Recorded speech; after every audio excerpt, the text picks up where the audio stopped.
Bien, alors, épisode 2, sur démocratie et république. Aujourd'hui, on va s'intéresser aux limites et aux critiques de la démocratie. Bon, la démocratie de nos jours, ça va de soi, hein. Personne ne se dit contre la démocratie.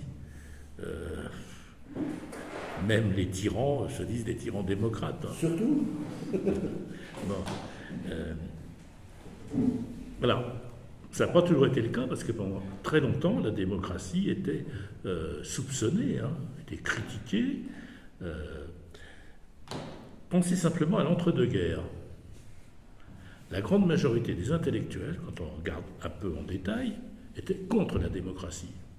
Le quartier latin était tenu par l'Action française, hein, vers les étudiants, et bon nombre d'intellectuels brillants étaient hostiles à la démocratie. Hein, donc, la situation actuelle est nouvelle. Bon. Alors, ce qu'on essaie de voir, c'est que la méfiance ou les critiques à l'égard de la démocratie ne sont pas toujours sans raison. Et peut-être on peut avoir de bonnes raisons de mettre en question la démocratie. Voilà. Alors, il y a des classiques, hein, de la critique de la démocratie.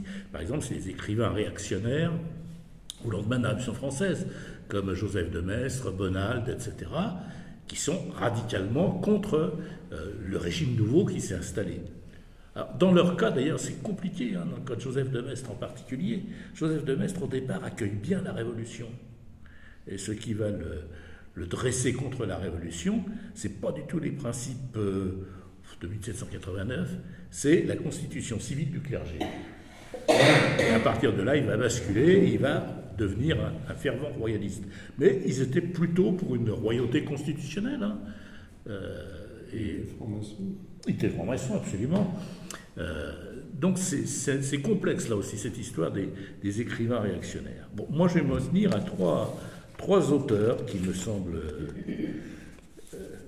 des auteurs utiles parce que leurs critiques de la démocratie sont des critiques fondées sur la raison, hein, et donc sur le regret d'un passé mythifié.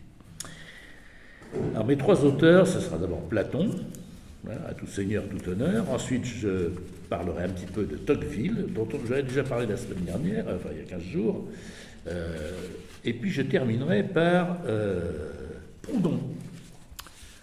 Comment l'anarchisme s'oppose à la démocratie.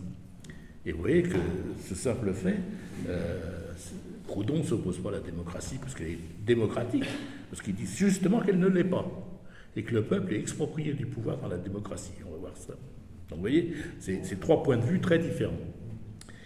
Alors tout d'abord, donc, commençons par Platon, c'est le meilleur, hein, dans ce domaine. C'est celui qui fait peut-être une des critiques les plus radicales de la démocratie. Alors, la principale critique de Platon porte sur un point, c'est que la démocratie produit un excès de liberté, qu'on appelle aussi la licence. C'est-à-dire que la démocratie, au fond, abolit toutes les lois. Hein, il y a un passage célèbre où il dit « les élèves en remontrent à leur maître, les chiens n'obéissent plus, etc. » Les enfants à leur père. Voilà, les enfants n'obéissent plus au père, enfin ce passage est connu, et il dit « je vois là le vigoureux commencement de la tyrannie ». C'est-à-dire que l'excès de liberté pour Platon est dangereux parce qu'il conduit au pire des régimes qui est la tyrannie. Hein, il faut bien comprendre la démarche de Platon. Alors, pourquoi est-ce qu'on en est là? C'est parce qu'en démocratie, tous se pensent comme des égaux. C'est la fameuse loi d'isonomie, hein, qui vient de Solon à Athènes, qui dit que tous les citoyens sont égaux. Isonomie, la loi de l'égalité, hein, iso. Voilà. Et alors que, dit Platon, les hommes se distinguent en sagesse. Il y a des sages et puis des fous. Hein, des gens qui sont capables de se gouverner eux-mêmes parce que c'est leur âme intellective qui gouverne. L'intelligence, le nous, dit Platon, et puis d'autres qui se laissent gouverner uniquement par leurs bas sentiments, par l'épithumia. Hein, voilà. Et vous ne pouvez pas considérer que ces deux types d'hommes sont égaux. Or, en démocratie, on les considère comme égaux. Voilà. La démocratie, au fond, c'est le régime, nous dit Platon, d'une cité dans laquelle ceux qui gouvernent, ce sont les instincts. C'est la recherche des plaisirs, la recherche de son bien-être personnel, et pas du tout le sens du bien commun. Voilà. Alors qu'il dit, c'est donc un mauvais régime. Il dit, dans un homme sage, c'est la partie supérieure qui gouverne, la partie intermédiaire, qui est le thumos chez Platon, qui est le courage, la capacité qu'on a de mettre en œuvre ce qu'on veut, doit relayer ce que lui dicte la pensée, l'intelligence, et puis enfin, ils doivent dompter les appétits. Et bien dans une démocratie, c'est l'inverse. Voilà. Alors, la critique que Platon adresse à la démocratie pourrait nous sembler le fait d'un tempérament conservateur, hein, le fait d'un homme qui méprise le peuple. Et c'est d'ailleurs pourquoi il arrive que l'on considère que la pensée de Platon est l'origine des régimes autoritaires. Hein. Par exemple, Karl Popper, qui fut dans les années 80 à 2000, hein, la coqueluche de l'intelligentsia qu'on avait redécouvert, un Popper. Bon, moi personnellement, je suis pour l'extinction du popérisme, mais il y a eu une mode Popper. Bon, Popper considère que la société ouverte a trois ennemis principaux qui s'appellent dans l'ordre Platon, Hegel et Marx. Voilà les trois méchants dont viennent tous nos mots. Voilà. Et Platon est d'ailleurs le premier de cette trilogie qui concentrerait le mal par excellence. Hein. Alors, le problème, c'est que je ne vois pas en quoi Platon serait un adversaire de la société ouverte. Hein. Ce qui préoccupe Platon, ce n'est pas l'ordre absolu, hein, ce n'est pas du tout son souci. Ce qui préoccupe Platon, c'est la vérité. Il dit, un bon régime ne peut être qu'un régime fondé sur la vérité, et sur ceux qui sont capables de tenir un discours de vérité. Et qui peut tenir un discours de vérité? Celui qui sait, celui qui possède le savoir, c'est-à-dire la sagesse. Hein. Savoir, sagesse, c'est la même chose en grec. La sophia, qu'on trouve dans philosophie, c'est la sagesse, mais aussi c'est le savoir. Hein. Platon dit qu'on peut avoir...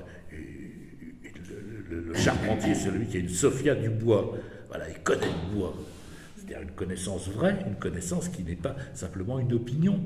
Quand on est obligé de faire quelque chose en bois, une charpente, on ne peut pas se contenter d'opinion. Il faut que ce soit vrai, quoi. Bon, voilà. Et ce qui est fondamental pour Platon, c'est la distinction entre la vérité et l'opinion. Et pour lui, en démocratie, ce qui triomphe, c'est l'opinion, les croyances non fondées, et pas la vérité. Et pour Platon, il est impossible de s'intéresser à la politique, de faire vraiment de la politique, sans réfléchir à ce que parler veut dire, tout simplement. Hein. Voilà. La justice, pour Platon, est la vertu cardinale d'une cité. Une cité doit être juste. Mais il faut définir ce qu'est la justice, avec précision. Et ce que Platon conteste dans la démocratie, c'est le poids qui occupe non pas les philosophes, non pas le peuple, mais les caricatures de sages. C'est ça le plus grave pour Platon. C'est pas que le peuple parle, là on se tromperait, son obsession c'est pas ça, c'est dit que le peuple, lui, mais il parle pas en général. Et à sa place parlent les rhéteurs, les démagogues, les sophistes, tous ces professeurs de fous. Voilà.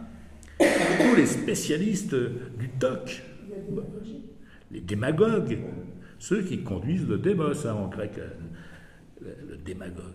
Et alors, vous lisez ça aujourd'hui, vous dites, mais bon sang, mais c'est bien sûr. ceux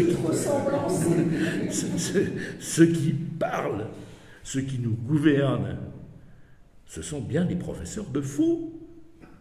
Même s'ils s'habillent parfois du nom de philosophe, hein, il y en a un certain nombre qui ont table ouverte sur les grands médias, mais qui ne sont pas plus philosophes que moi je suis archevêque, même plutôt moins.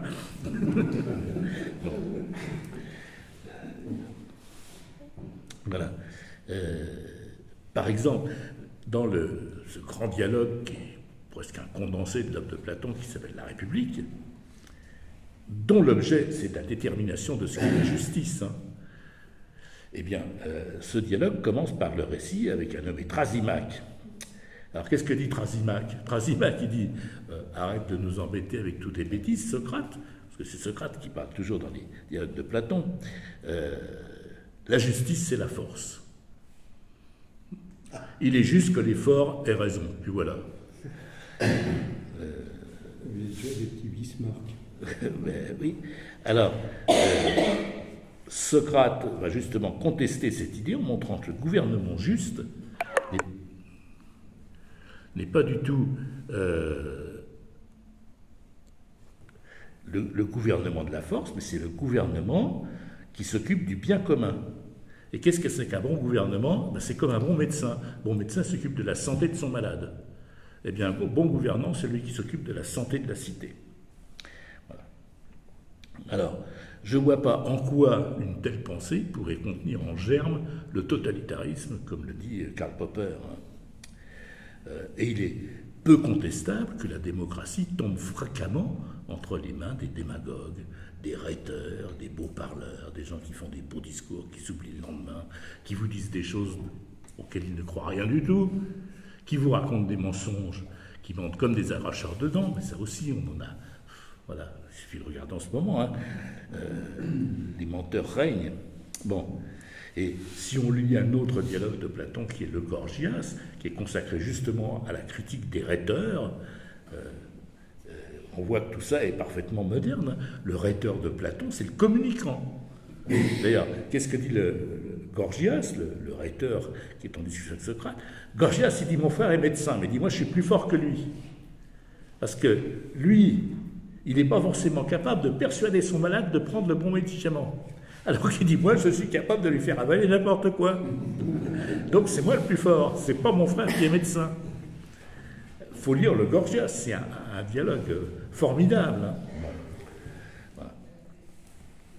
Bon, la seule différence entre les rhéteurs de l'époque de Platon et ceux d'aujourd'hui, c'est que les rhéteurs de l'époque de Platon, il fallait qu'ils se fassent entendre sur l'agora, il fallait donc se déplacer, ils pouvaient faire chaud et tout. Là maintenant, grâce à la télé, ils peuvent se faire entendre, répéter en boucle, etc. Ouais. Voilà. Donc, il y a une critique de la démocratie chez Platon, et qui est une critique sérieuse. Une critique qu'on devrait prendre en compte, et qu'on essaiera de prendre en compte. On verra peut-être que la République, au sens où je vais essayer de la définir dans les prochaines séances, est un moyen d'éviter que ce soit les rhéteurs et les démagogues qui gouvernent. Au moins, un moyen de limiter leur emprise. Voilà. Juste aussi par rapport à ce que tu disais, c'est le trop de liberté par la licence, mais aussi ce que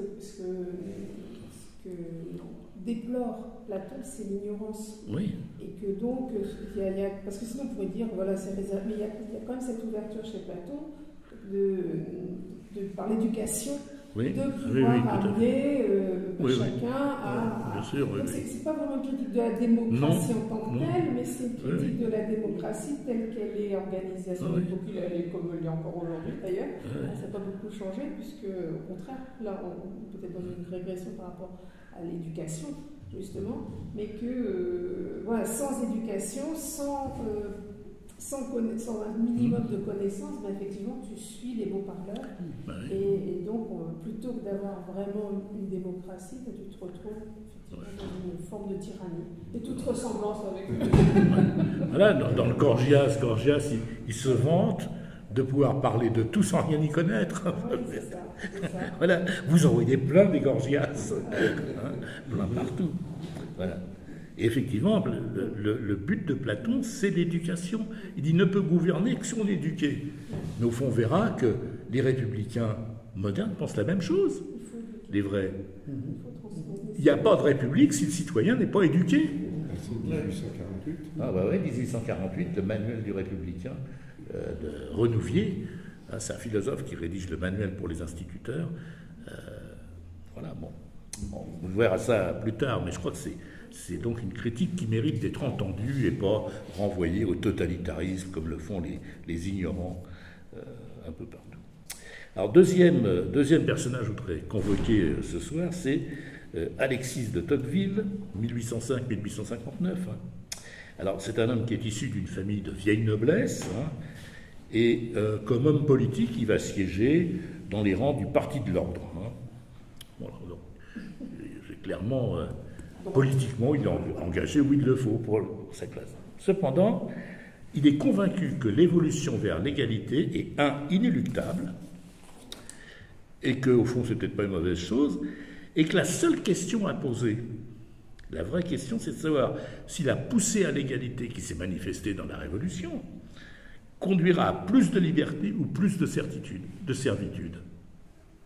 Voilà. Son voyage aux États-Unis, qui fait entre 1831 et 1832, d'où il va tirer de la démocratie en Amérique, un livre remarquable. Hein. Il y a un autre grand livre de Tocqueville dont on ne peut que conseiller la lecture, c'est L'Ancien Régime et la Révolution. Voilà, deux ouvrages qui montrent un homme qui a une capacité de réflexion, de synthèse, des plus pénétrantes. Hein. Sur l'Ancien Régime et la Révolution, il montre bien la continuité qu'il y a entre le jacobinisme et l'Ancien Régime. Il dit les Jacobins n'ont fait qu'accomplir ce que l'Ancien Régime avait déjà préparé. Et c'est évidemment, ça rentre dans aucune case, une telle pensée. Hein.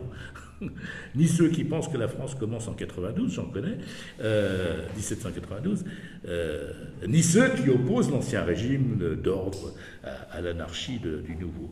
Voilà. Bon. Alors, qu'est-ce qu'il nous dit Tocqueville? Je citais quelques passages ici de la démocratie en Amérique. Il dit « Ce qui me répugne le plus en Amérique », il adore l'Amérique, hein. Ce qui me répugne le plus en Amérique, ce n'est pas l'extrême liberté qui y règne, mais le peu de garanties qu'on y trouve contre la tyrannie. Là aussi, quelle perspicacité. Hein.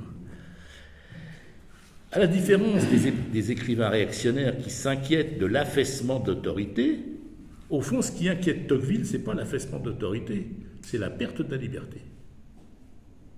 Voilà. Parce qu'il considère que la marche vers l'égalité est une bonne chose. Et de toute façon, même si c'était une mauvaise, c'est inéluctable. C'est le cours des choses qui est comme ça. Et il fait un éloge appuyé de la Constitution américaine. Et notamment de ses bases démocratiques communales, ainsi que de son système judiciaire. Vous savez que les États-Unis sont un État quand même très décentralisé, dans lequel les communautés de base ont un rôle politique. Moins maintenant, hein, parce que c'est pareil, ils ont subi le même mouvement que tout le monde. Un rôle politique extrêmement important. Karl Marx, un auteur que je connais un petit peu, disait que le pays le plus proche du socialisme, c'était les États-Unis, à cause de son organisation politique. Parce que Marx détestait la bureaucratie, a fortiori les bureaucraties centralisées. Tout ça, pour lui, ça lui rappelait la Prusse, et son beau-frère avait beau être ministre de l'Intérieur du roi de Prusse, il détestait tout ça. Et donc, pour lui, il y avait un modèle politique sur lequel on pouvait plus ou moins se calquer, un modèle d'autogouvernement à la base, et pour lui, il envoyait un début de réalisation dans les États-Unis. Voilà. Bon, c'était une petite digression.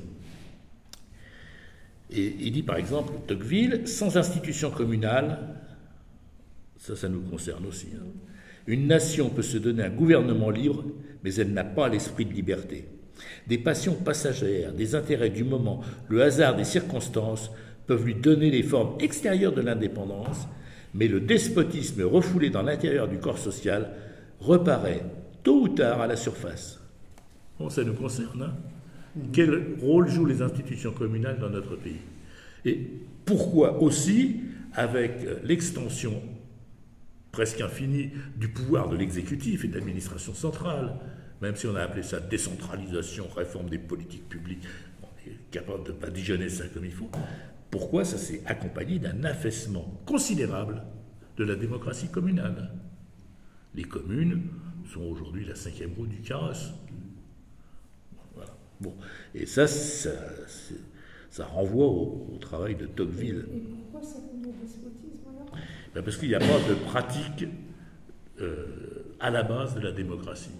Il faut être capable de se gouverner dans sa commune pour être capable pour que l'État soit libre. Sinon, on peut formellement voter pour un chef. Ça va donner des régimes plébiscitaires, ça. Où formellement on vote, mais où en fait il n'y a pas de véritable esprit de liberté. Et alors, l'esprit de liberté donc, est enraciné dans la commune, et ça c'est une idée qu'on va retrouver, c'est pour ça que j'ai mis mon 3e homme là-dedans, Proudhon.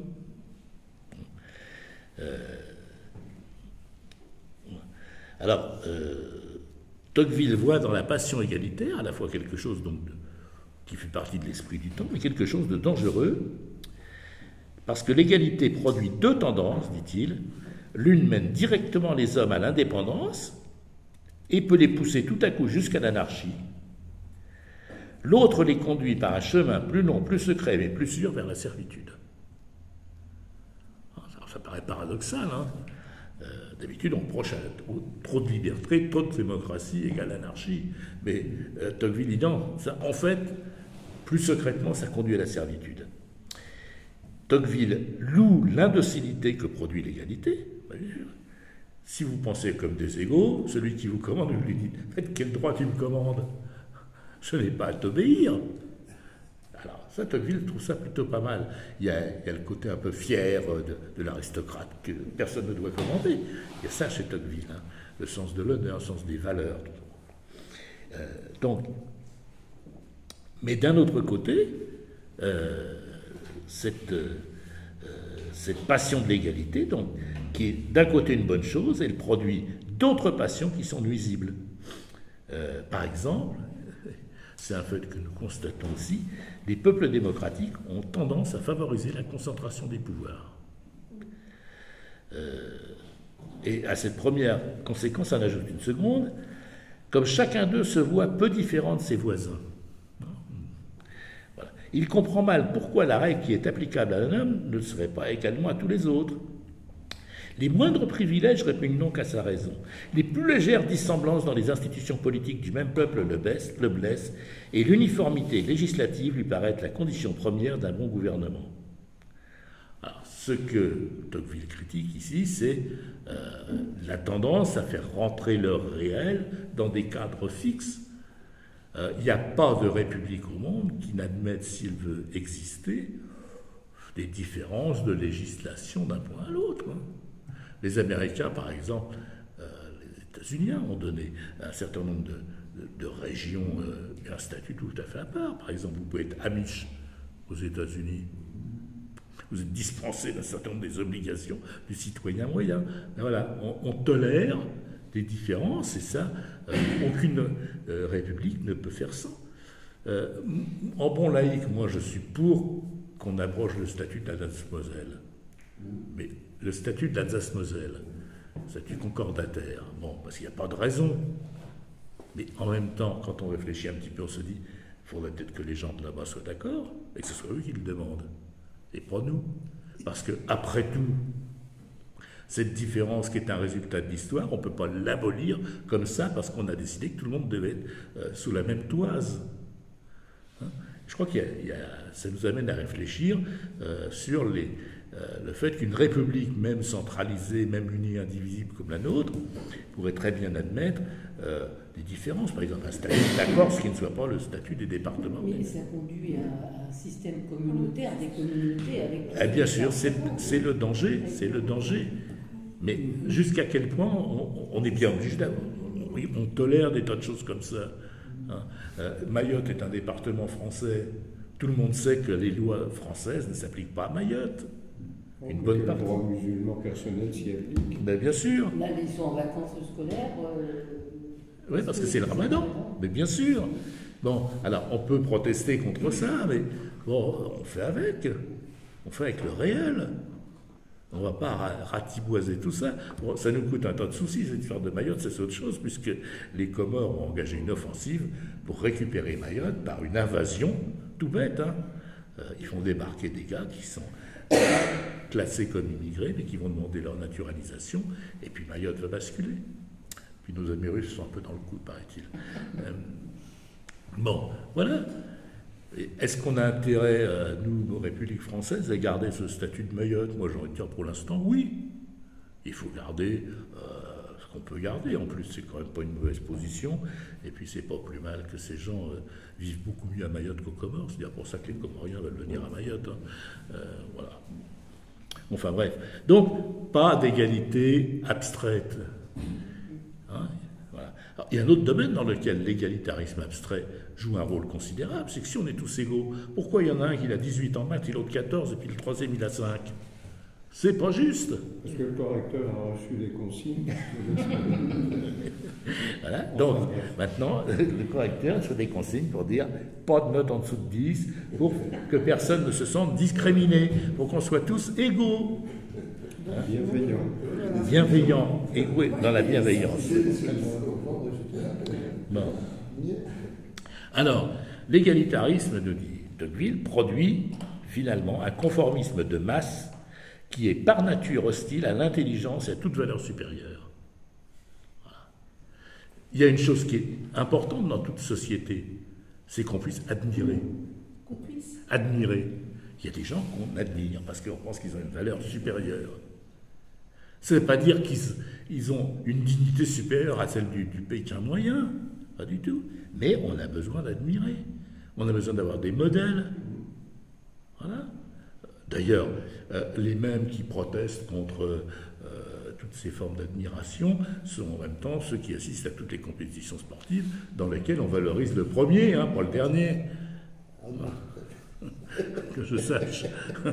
C'est la distinction du talent dans les droits de l'homme. Oui, dans les droits de l'homme, on distingue les individus par leur talent. Donc, le héros, il doit être récompensé, on lui donne des médailles, on l'honore.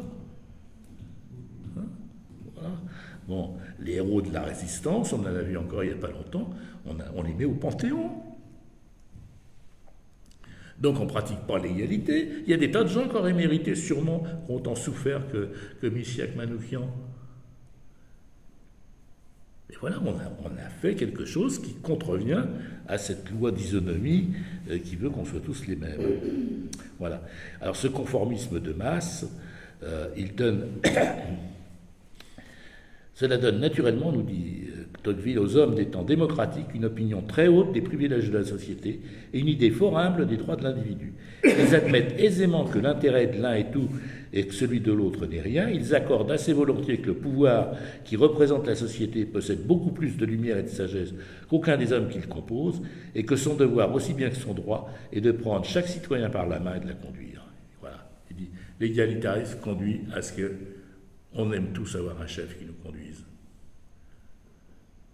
Et notre France égalitaire a toujours eu une espèce de dilection pour les grands chefs. Napoléon I, Napoléon III, De Gaulle, etc. Comment là, les grands chefs, ça a un peu baissé. On cherche. Oui, des monarchistes guillotineurs. Oui. C'est tout, la névrose monarchique. Et pourquoi la Révolution française a eu autant de succès parmi les intellectuels? Parce qu'elle prônait la décentralisation, oui. Au retour d'un mythifier la monarchie. Oui, tout à fait. Il disait, il y en a marre de ce centralisme et tout, nos belles provinces. Ouais. C'était une idéal de Hobro à l'époque. Donc, alors, Tocqueville dit que toutes ces tendances conduisent au despotisme de la majorité. L'uniformisation des opinions, le goût commun des biens matériels s'impose progressivement. Et l'importance du goût commun des biens matériels. Les biens matériels uniformisent tout le monde. Quand on peut se les payer. Quand on peut se les payer. Alors, comme ils sont démocratisés, comme on dit, entre guillemets, ces biens matériels, eh bien, au fond, on est tous les mêmes, on est tous égaux par le téléphone portable. Voilà. Bon. Et est-ce qu'il n'y a pas aussi cette idée chez lui que, par rapport à l'idée de servitude, de ce qu'a parlé de la servitude tout à l'heure, ça menait à la servitude. Parce qu'il me semble qu'il y a chez Tocqueville aussi l'idée que, comme on a élu des gens, on n'a plus besoin de s'occuper vraiment de politique, il y en a qui s'en occupent pour nous, et de fait, on arrive au contraire de ce qu'on voulait, quoi. C'est-à-dire que finalement, voilà. C'est ce que dit Tocqueville, il dit, les Américains finissent par être préoccupés d'une seule chose, c'est comment grossir leur fortune en argent. Voilà, c'est ça. Voilà, après tu te retrouves finalement, et c'est ça aussi qui mène à la servitude, parce que tu te mets au service, pas des biens matériels, etc. Et plus du tout, alors que on aurait pu penser qu'avec la démocratie, on se sent tous concernés. Et que là, c'est un travers qui fait que... c'est une sorte de dépolitisation. Oui, il me semble qu'il évoque ça. Bon. Alors, contre cette tendance au nivellement, hein. Tocqueville rappelle que les talents nous distinguent. Il y a un violoniste virtuose, c'est pas n'importe quel violoniste. Et il dit même ces talents eux-mêmes ne peuvent pas se comparer. On peut être talentueux dans un domaine, mais qui a moins d'importance ou moins de valeur qu'un autre. Je ne suis pas certain, par exemple, qu'un champion de football soit un virtuose au même titre qu'un virtuose du violon.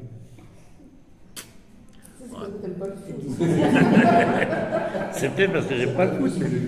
Non, mais on est bien obligé. Je veux dire, on a appris, par exemple, avec notre ministre de la Culture de jadis, là, le seul qui a jamais été ministre de la Culture, à savoir Jack Lang, que tout était art. Bon, non, tout n'est pas art. Enfin, non, on est capable de faire des distinctions. La chanson populaire, moi j'aime bien la chanson populaire. Hein, mais c'est pas la même chose qu'un opéra de Verdi ou de Puccini. Enfin, il suffit d'écouter, de faire la comparaison. Je ne sais pas, vous sortez d'un opéra de Puccini, puis vous mettez une cassette de nanar de la radio. Et vous voyez tout de suite la différence, ça vous casse les oreilles sur le coup. Est-ce que tous les gens ont la différence? On doit apprendre ces différences, moi je crois. Et par exemple, pour en revenir au problème de l'instruction, je crois que l'école, elle doit nous apprendre ça. Un tag sur un mur, c'est pas le plafond de la Sixtine. Hein? Et on n'est pas tous des artistes. Enfin, voilà, moi je suis pas artiste du tout, donc je vais me mettre ni à jouer de quelque instrument. Mes élèves me disaient ça, ils disaient on est tous égaux, tout ça. On a tout les arts. J'aurais dit si je viens avec une trompette, vous allez comprendre tout de suite ce que ça veut dire. Voilà, je prends kiff. Non. Alors, ce despotisme de la majorité qui ramène tout au fond à la seule mesure qui reste pour distinguer les individus, c'est l'argent. Ils se distinguent que par l'argent. Puisqu'on est tous égaux par ailleurs. Hein, on a tous les mêmes talents, tous aussi bons. Il ne reste plus que la monnaie pour savoir ce qui nous distingue. Et voilà, le despotisme de la majorité atteint même, nous dit Tocqueville, la possibilité d'une pensée libre. En Amérique, la majorité trace un cercle formidable autour de la pensée. Au-dedans de ses limites, l'écrivain est libre, mais malheur à lui s'il ose en sortir. Ce n'est pas qu'il a à craindre un autodafé, mais il est en but à des dégoûts en tout genre, à des persécutions de tous les jours. La carrière politique lui est fermée, il a offensé la seule puissance qui est la faculté de l'ouvrir.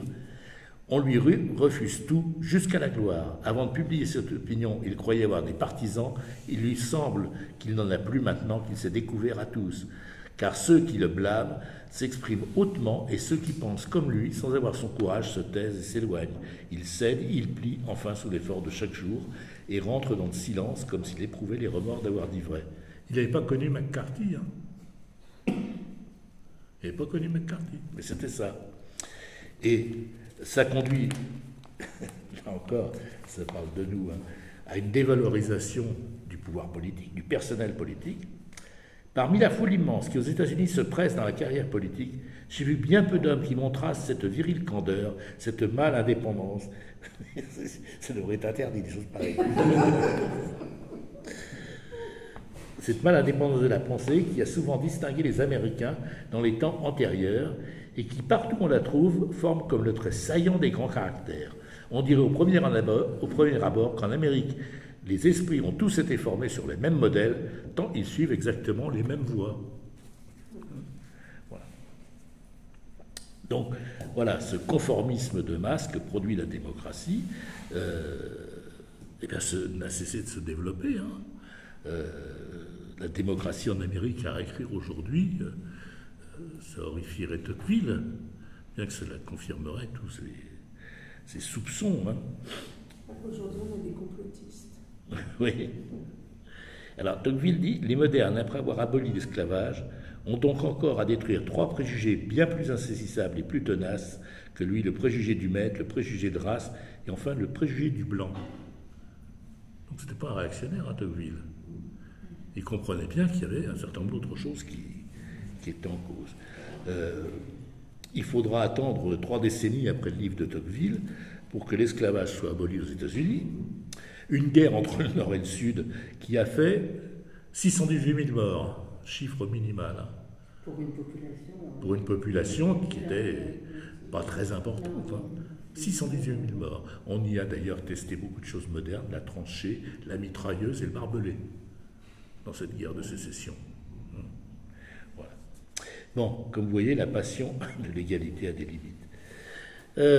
Troisième auteur, je vais essayer de ne pas m'étendre de trop, c'est la critique anarchiste de la démocratie.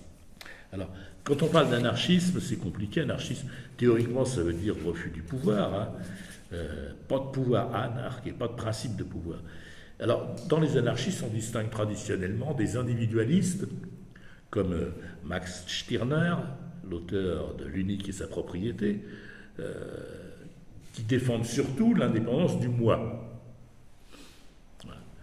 Et puis, des anarchistes qui sont plutôt, on va dire, socialisants, hein, comme les proudhoniens, les anarcho-syndicalistes, etc. Mais une chose est certaine, c'est que tous les anarchistes s'entendent sur un point, l'ennemi, c'est l'État. La source de tout mal, c'est l'État.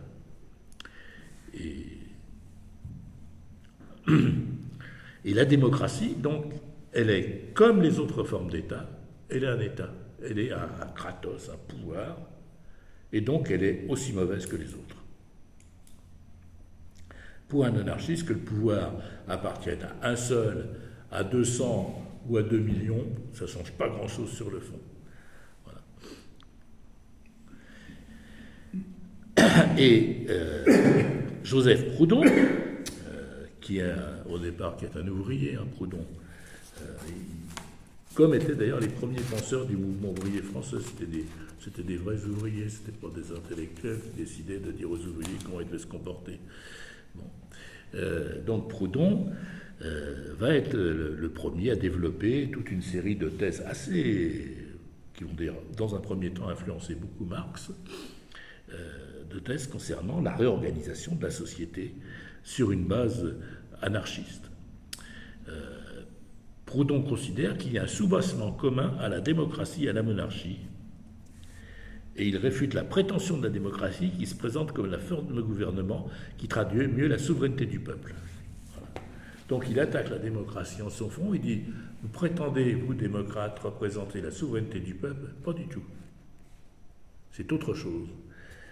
Il dit « Si je prouve que la démocratie n'est ainsi que la monarchie qu'une symbolique de la souveraineté, qu'elle ne répond à aucune des questions que soulève cette idée, qu'elle ne peut par exemple ni établir ni l'authenticité des actes qu'elle attribue au peuple, ni dire quel est le but et la fin de la société, si je prouve que la démocratie, loin d'être le plus parfait des gouvernements, est la négation de la souveraineté du peuple et le principe de sa ruine, il sera démontré en droit et en fait que la démocratie n'est rien de plus qu'un arbitraire constitutionnel succédant à un arbitraire constitutionnel. Voilà.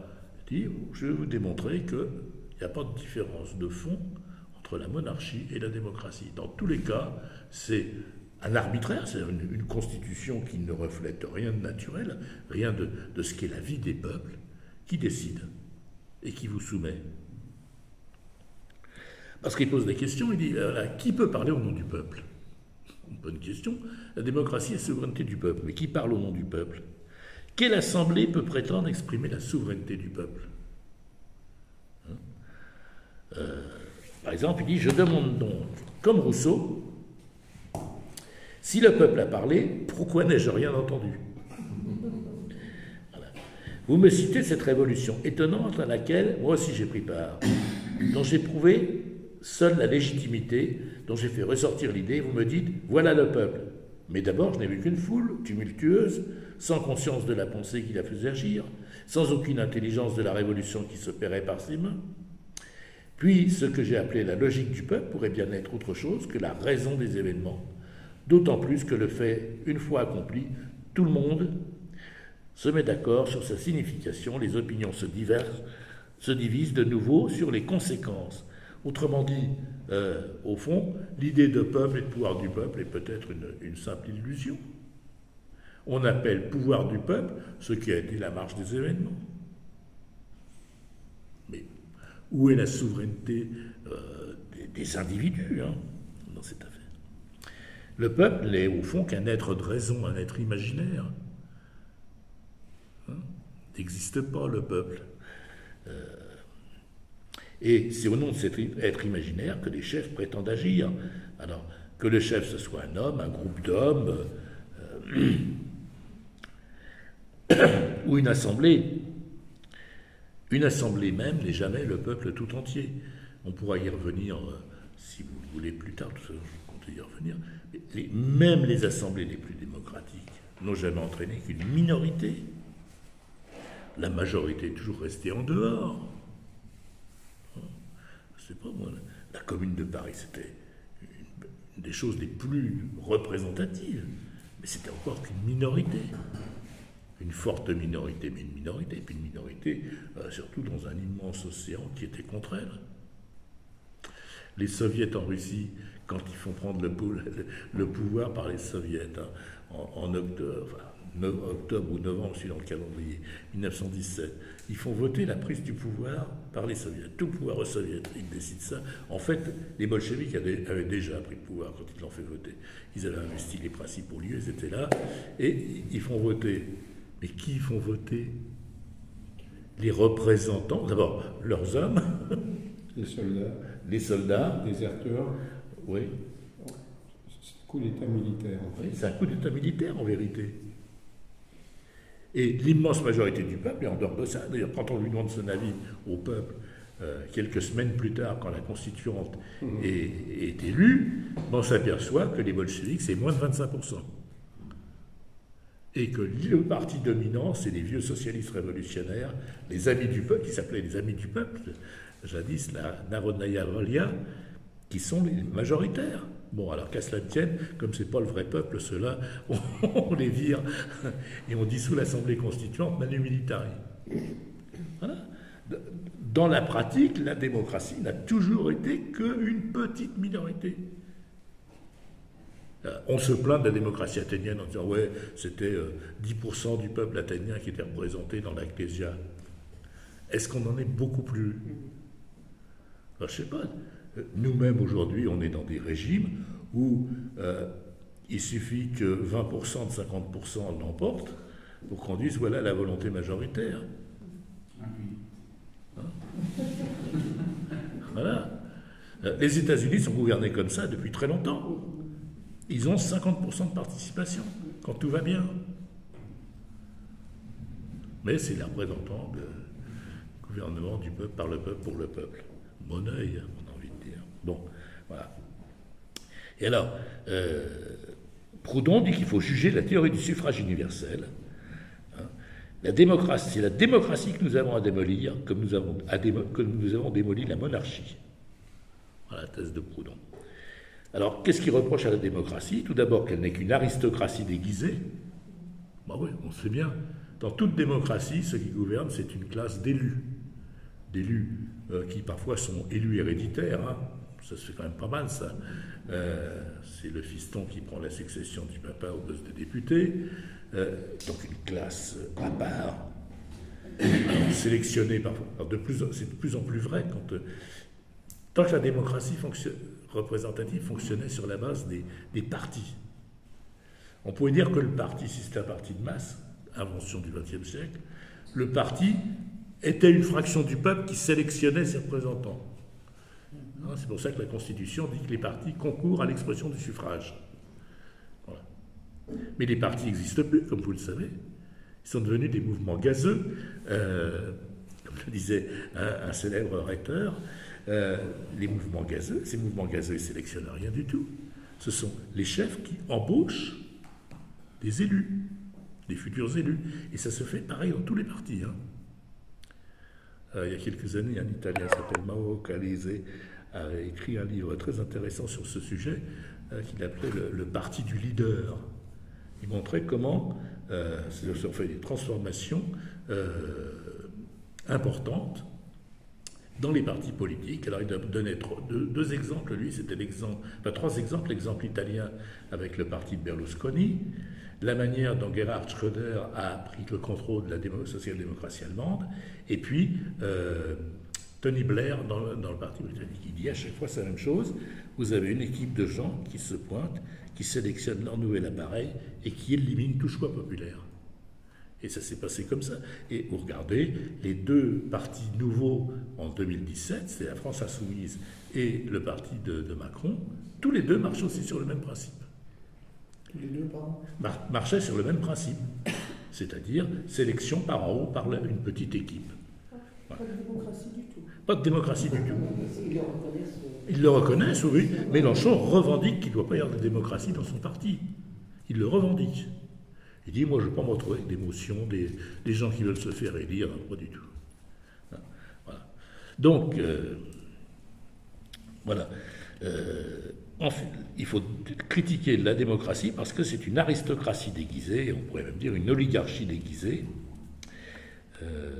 On l'avait vu aussi à propos d'Athènes et de Rome. Hein. Les chefs de la plèbe ne représentaient pas la plèbe, c'était en fait toujours des aristocrates. Hein.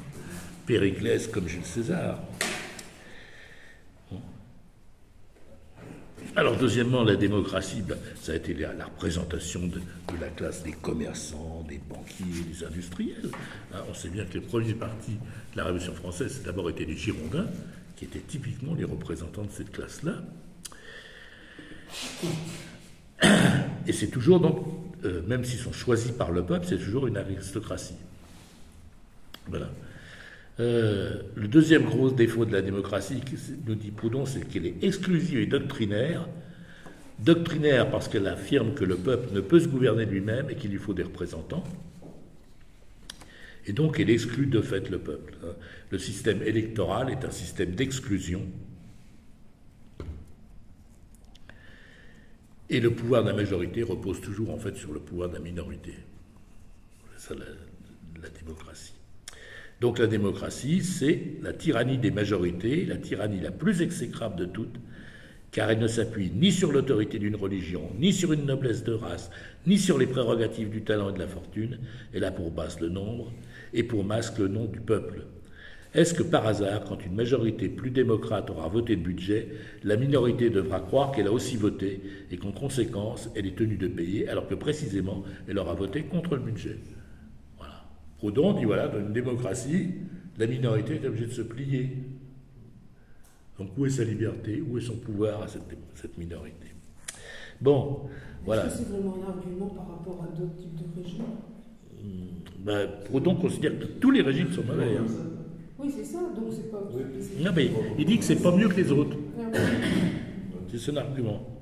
Et il propose, tu vas dire ce qu'il propose? Alors, je vais quand même donner un bon exemple de ce que dit Proudhon. Il dit « Être gouverné, c'est être gardé à vue, inspecté, espionné, dirigé, légiféré, réglementé, parqué, endoctriné, prêché, contrôlé, estimé, apprécié, censuré, commandé, par des êtres qui n'ont ni titre, ni la science, ni la vertu. Être gouverné, c'est être à chaque transaction, à chaque mouvement, noté, enregistré, recensé, tarifé, timbré, toisé, coté, cotisé, patenté, licencié, autorisé, admonesté, empêché, réformé, redressé, corrigé. C'est sous prétexte d'utilité publique et au nom de l'intérêt général être mis à contribution, exercé, rançonné, exploité, monopolisé, concussionné, pressuré, mythifié, volé. Puis à la moindre réclamation, au premier mot de plainte, réprimé, amendé, vilipendé, vexé, traqué, houspillé, assommé, désarmé, garrotté, emprisonné, fusillé, mitraillé, jugé, condamné, déporté, sacrifié, vendu, trahi et pour comble, joué, berné, outragé, déshonoré. Voilà le gouvernement, voilà sa justice. Aujourd'hui, il pèterait les plombs. Oui, voilà sa morale. Et qu'il y a parmi nous des démocrates qui prétendent que le gouvernement a du bon, des socialistes qui soutiennent au nom de la liberté, de l'égalité, de la fraternité cette ignominie, des prolétaires qui posent leur candidature à la présidence de la République. Les bras lui en tombent. Voilà. Alors, le problème, effectivement, c'est que on pourrait demander à Proudhon ce qu'il propose, et effectivement, ce qu'il propose, lui, c'est au fond de supprimer l'instance politique à proprement parler. Hein. Il propose un nouveau régime basé sur l'organisation pratique de l'industrie, c'est-à-dire du travail productif. Hein. L'industrie doit être prise dans le sens large et ancien. Et une telle organisation serait ennemie de tout arbitraire, et ce serait une organisation essentiellement objective. Et il y aurait donc une telle organisation ni parti ni secte. Et donc l'ordre politique, lui, est fondé sur la nature pécheresse de l'homme, alors que l'ordre de la société, nécessaire à la vie, repose sur la perfectibilité indéfinie de l'individu et de l'espèce. Il est très proche de Rousseau aussi, à bien des égards, hein, Proudhon. Oui. Sauf que Rousseau n'est pas un anarchiste. Mais il y a beaucoup de thèmes qu'il a piqués chez Rousseau, hein. C'est évident. Voilà. Alors, les principes que propose Proudhon, c'est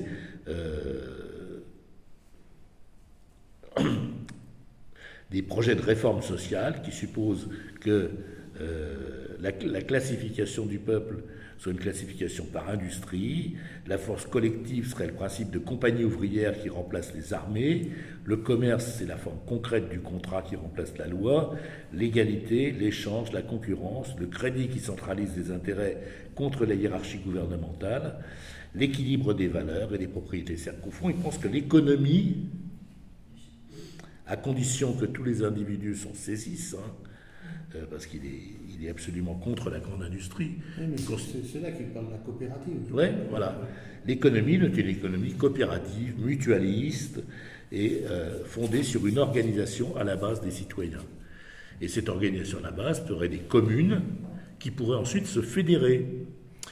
Et un tel système devrait fonctionner au consensus, il n'y a pas de parti. Il faut discuter jusqu'à ce qu'on soit d'accord. Voilà. Donc, pas d'organisation. Alors, le système proudhonien est d'abord très séduisant. Et d'ailleurs, il a beaucoup séduit. En France, le mouvement ouvrier était proudhonien. Hein. Les premiers syndicalistes étaient proudhoniens. La CGT a été fondée par des proudhoniens. Charles Damien, c'est l'indépendance du politique et du syndical. C'est typiquement restez chez vous les politiques, on ne veut pas de vous. Hein. Bon. Alors c'est un système séduisant, mais il a un gros inconvénient, c'est d'être complètement irréaliste. Et de conduire finalement au même défaut que ce qu'il combat. Les coopératives ouvrières, c'est très bien, mais quand elles sont en concurrence, elles vont se retrouver sur un marché et elles vont progressivement appliquer les mêmes principes que les capitalistes. Voilà. Et puis, les communes ne peuvent pas vivre en autarcie, donc elles vont devoir se fédérer. Donc vous allez créer un représentant des communes au niveau supérieur, une communauté de communes, hein. Voilà, puis après vous ferez un truc.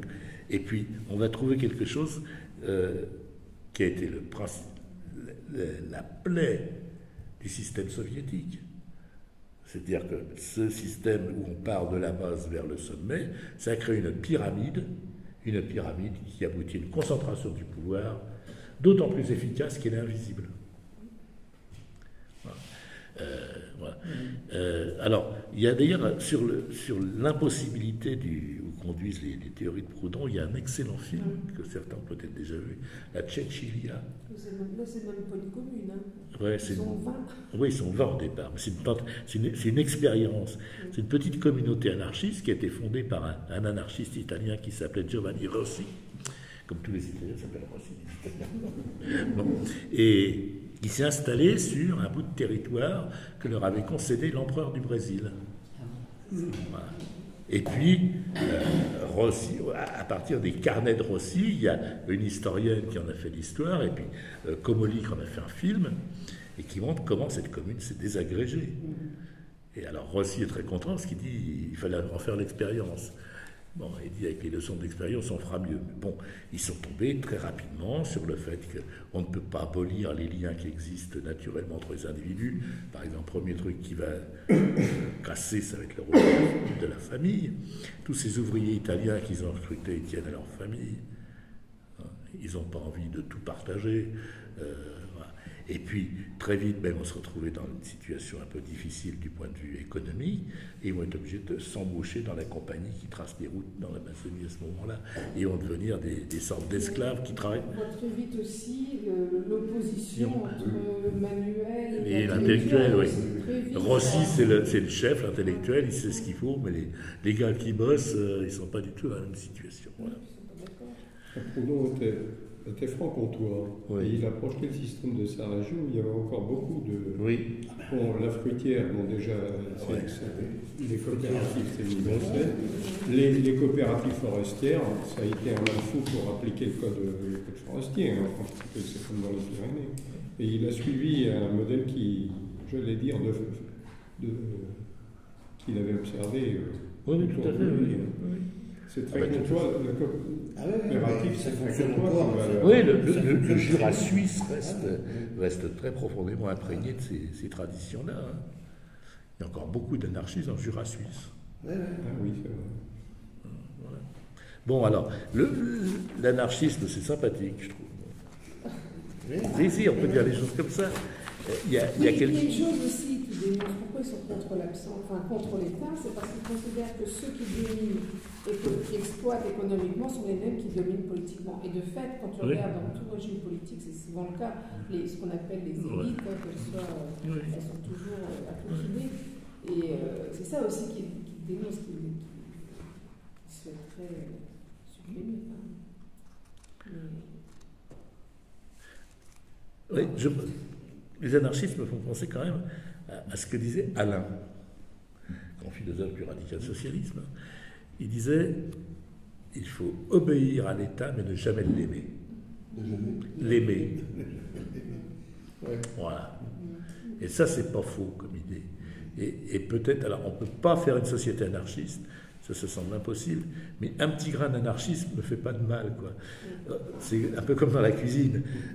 On ne peut pas faire uniquement un plat de sel, mais la cuisine sans sel, c'est quand même mieux mettre un peu de sel dedans. Donc un peu de sel anarchiste dans nos démocraties, des fois, ne fait pas de mal. Et notamment, ça permet de lutter un peu contre cette espèce d'obéissance, de conformisme. C'est aussi très attirant, ça a toujours séduit pour Étienne, LIP, oui, bien sûr, oui. Mouvement tout ce qui est communautaire, bien sûr, oui. Mais le mouvement coopératif existe encore. Hein. Je ne sais pas, nous par exemple, on habite à côté d'une coopérative de production agricole. Hein. Sont souvent un petit peu déviés quand même, pour des raisons... Oui, mais au départ, moi je sais, par exemple, quand les premiers GAEC se sont constitués, les autres paysans disaient comment ils sont en train de nous faire des kolkhozes. Oui, le refus du GAEC au début, c'était ça. C'était des kolkhozes. Bon, puis après, beaucoup ont vu l'intérêt du kolkhoze en question. Et puis c'était pas idiot le kolkhoze. Ce qui était idiot, c'était la manière dont tout ça a été dirigé, exploité, pressuré. Mais le kolkhoze renvoyait à quelque chose de très vieux aussi en Russie. Hein. La communauté paysanne russe était quelque chose de très ancré. Hein. Et puis il y a que les premiers en France, c'était sur des bases familiales. Oui, qui se sont associés, les frères, les beaux-frères. Ben oui, mais c'est tout, les parents. Oui, souvent les cousins aussi. Et c'est aussi que les bases familiales sont plus profondes qu'on ne le croit. Hein. Bon, c'est encore une autre discussion. Voilà. Bon. J'ai suivi près dans le Jura la constitution de la fruitière.